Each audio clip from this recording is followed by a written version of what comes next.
ఇప్పటి కాలంలో మనం ఎక్కువగా వింటున్న ఒక పదం విడాకులు. ఒకప్పుడు ఈ మాట చాలా అరుదుగా వినబడేది. కాని ఇప్పుడు ప్రతి ఇంటిలోనైనా, ప్రతి పరిచయ వర్గంలోనైనా ఎక్కడో ఒక చోట ఈ మాట వినిపిస్తుంది. విడాకులు అంటే కేవలం రెండు మంది మధ్య విభేదమే కాదు. అది రెండు కుటుంబాల మధ్య విరహం. రెండు మనసుల మధ్య విరుగుడు. ఒకప్పుడు సహజీవనం అని పిలిచిన ఆ బంధం ఇప్పుడు సహించలేము అనే స్థాయికి చేరింది. ఇప్పుడు మనం తెలుసుకుందాం, విడాకుల వెనుక ఉన్న నిజమైన కారణాలు ఏమిటి? అవి ఎలా మన జీవితాలను ప్రభావితం చేస్తున్నాయి? మరియు వాటికి పరిష్కార మార్గాలు ఏమిటి? 1. అంకితభావం లేకపోవడం 73%. వివాహం అంటే ఒక బాధ్యత, ఒక నిబద్ధత. సుఖసమయంలోనే కాదు, దుఃఖసమయంలో కూడా కలిసి ఉండాలనే మనసు అవసరం. కాని నేటి కాలంలో అనుకూలంగా లేకపోతే విడిపోవచ్చు అనే తత్వం పెరుగుతోంది. మనసు నచ్చకపోతే, చిన్న గొడవ వచ్చినా విడిపోవడమే పరిష్కారమని భావిస్తున్నారు. అంకితభావం లేకుండా బంధం ఎంతకాలం నిలుస్తుంది? 73% విడాకులు ఈ కారణంతోనే వస్తున్నాయి అని గణాంకాలు చెబుతున్నాయి. అంటే సహనం అనే విలువ క్రమంగా తగ్గిపోతుంది. 2. అభివృద్ధి చెందిన దేశాలలో ఎక్కువ విడాకులు.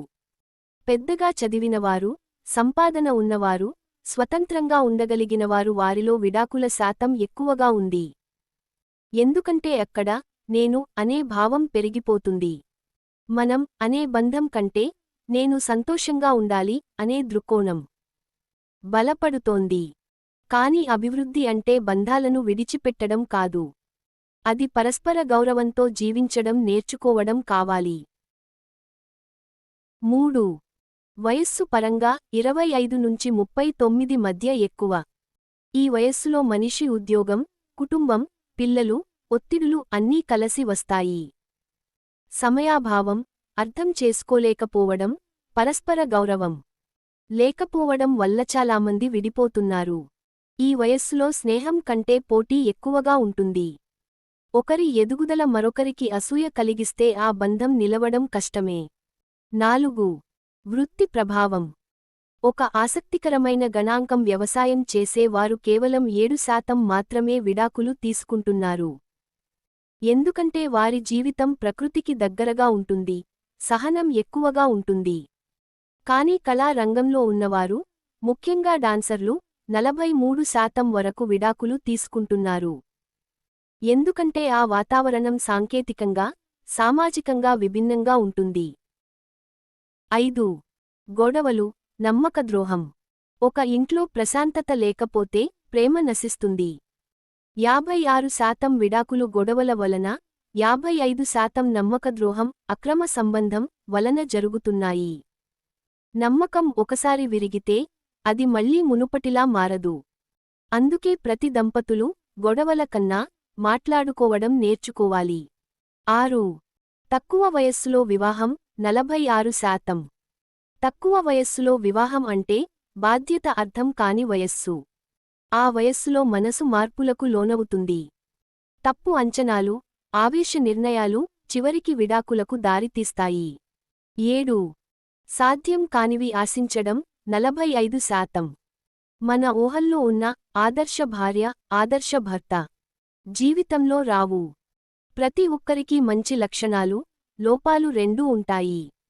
కాని మనం అతడు ఇలా ఉండాలి, ఆమె అలా ఉండాలి అని ఆశిస్తే ఆ బంధం కుదరదు.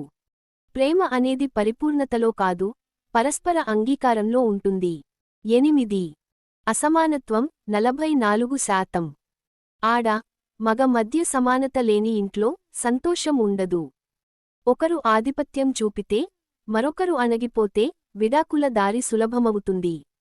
సమాన హక్కులు, పరస్పర గౌరవం, స్వేచ్ఛ ఇవే బలమైన బంధానికి ఆధారం. 9. సంభాషణ లోపం 40%. సరైన మాట మాట్లాడకపోవడం కూడా పెద్ద కారణం. కొన్నిసార్లు చిన్న అపార్థం పెద్ద విరహానికి దారితీస్తుంది.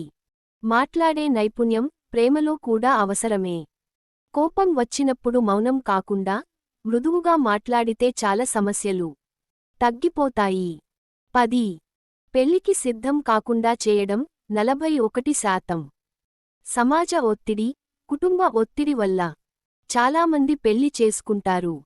కానీ మనసు సిద్ధంగా లేకపోతే ఆ బంధం నిలవదు. వివాహం అంటే ఒక నిర్ణయం కాదు, ఒక ఆత్మబంధం.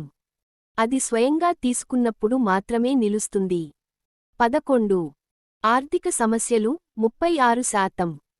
డబ్బు లేకపోవడం కాదు, డబ్బు పట్ల తగిన దృక్కోణం లేకపోవడమే సమస్య. కొంతమంది సంపాదన గురించి గొడవపడతారు, ఇంకొంతమంది ఖర్చుల గురించి. కానీ జీవితం అనేది లాభనష్టాల సమతుల్యం. పరస్పర అంగీకారమే ఆర్థిక శాంతికి మూలం. 12. గృహహింస 25%. శారీరక, మానసిక వేధింపులు ఇవి ప్రేమను చంపే విషం లాంటివి. అటువంటి ఇంట్లో పిల్లల భవిష్యత్తు కూడా నశిస్తుంది. గౌరవం లేని ప్రేమకు అర్థం లేదు. 13. అత్తామామల జోక్యం 20%. కొన్ని కుటుంబాల్లో మూడో వ్యక్తి జోక్యం ఎక్కువగా ఉంటుంది. ఇద్దరి మధ్య విషయాలను బయటవారు తేల్చాలని చూసినప్పుడు అపార్థాలు పెరుగుతాయి. అత్తామామలు, తల్లిదండ్రులు ప్రేమతో సలహా ఇవ్వవచ్చు, కానీ నిర్ణయం దంపతులదే కావాలి. 14. మద్యపానం, వ్యసనాలు 20%. మద్యపానం, డ్రగ్స్ వంటి అలవాట్లు కుటుంబ సమతుల్యతను దెబ్బతీస్తాయి. ఇవి కేవలం ఆరోగ్యాన్నే కాదు, బంధాలను కూడా నశింపజేస్తాయి. 15. ఆరోగ్య సమస్యలు, ఆర్థిక స్వేచ్ఛ 18%. శారీరక సమస్యలు లేదా ఆర్థిక స్వాతంత్ర్యం పెరగడం కొన్నిసార్లు విభేదాలకు దారితీస్తాయి. కానీ నిజమైన బంధం అనేది ఒకరి బలహీనతను మరొకరు అంగీకరించే స్థితి. పరిష్కార దిశ. విడాకులు సమస్యకు పరిష్కారం కావు. అవి కొత్త సమస్యలకు ఆరంభం మాత్రమే. జీవితంలో ఏ బంధమైనా నిలవాలంటే ప్రేమ, సహనం, గౌరవం, సంభాషణ ఇవన్నీ అవసరం. ఒకసారి మనసుతో ఆలోచిస్తే ప్రతి గొడవకు పరిష్కారం లభిస్తుంది. మన బంధం బలపడాలంటే నేను సరే అని కాకుండా మనమిద్దరం కలిసి సరైన దారిలో వెళ్ళాలి అని ఆలోచించాలి. సంక్షిప్తంగా చెప్పాలంటే విడాకుల వెనుక ఉన్న ప్రధాన కారణాలు: అంకితభావం లోపం, గొడవలు, నమ్మక ద్రోహం, తక్కువ వయస్సులో వివాహం, అసమానత్వం, సంభాషణ లోపం, ఆర్థిక సమస్యలు, మద్యపానం, గృహహింస. కానీ వీటన్నింటికీ పరిష్కారం ప్రేమ. ప్రేమ ఉంటే సమస్య చిన్నదవుతుంది. ప్రేమ లేకపోతే చిన్న విషయానికి పెద్దదవుతుంది. జీవితంలో సంబంధాలు అద్దంలాంటివి. చిన్న పగలుకైనా వాటిని పారేసేయకుండా మరమ్మతు చేసే మనసు కలిగి ఉండాలి. ప్రేమతో, గౌరవంతో, స్నేహంతో జీవించడం నేర్చుకుందాం. అప్పుడు విడాకుల గణాంకాలు తగ్గిపోతాయి, సంతోష గణాంకాలు పెరుగుతాయి.